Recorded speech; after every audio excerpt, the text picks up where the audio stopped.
Okay, so COVID is a disruptor, but what have we learned from last disruptions? What we've learned is that the collaborators win. Those that collaborate best with their customers, their stakeholders, their donors, they're the ones that win. And I'm suggesting to you today that you can collaborate one conversation at a time. Time's up.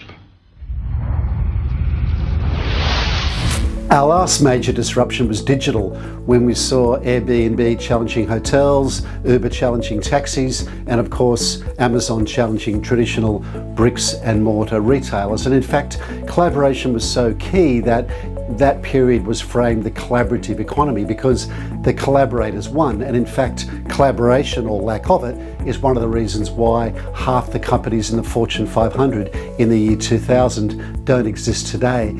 Now we've got a COVID disruptor and it's not going away. In fact, in September of last year, McKinsey called COVID a rolling disruption, saying the pandemic has triggered seismic economic and societal changes.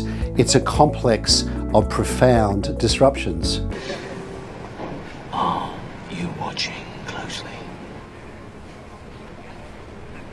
The quality of your relationships is the quality of your conversations. And you think about it yourself, the high quality romantic relationships or friendships or business relationships are all about the quality of the conversation. And the challenging thing for us now, particularly during COVID, is we're having less conversations. We could not talk or talk forever and still find things to not talk about.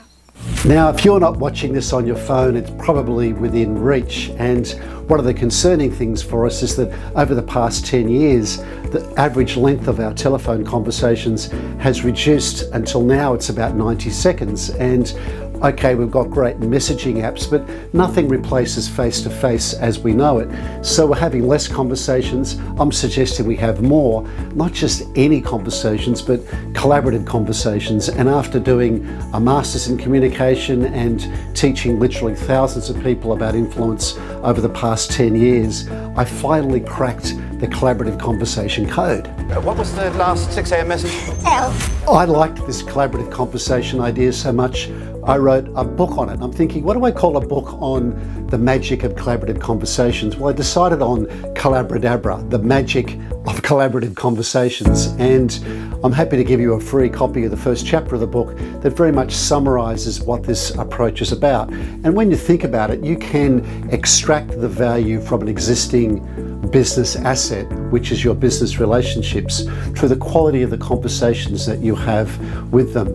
And you could be one conversation away from getting commitment from a major customer, one conversation away from engaging a key stakeholder, one conversation away from securing the funding that you need from a major donor. You could be just one conversation away. Now, a lot of folks, when I talk about collaborative conversations and influence, they think, oh, surely this is just selling. Well, in fact, it's the opposite of selling.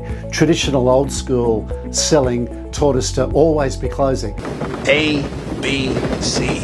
A, always, B, B, C, closing. Always be closing. Now, rather than always be closing, I'm recommending A, always, B, B, C, collaborating. Always be collaborating. And in fact, this is the opposite of traditional selling. And rather than closing sales, we're opening up relationships and leaving both parties better off as a result of the conversation.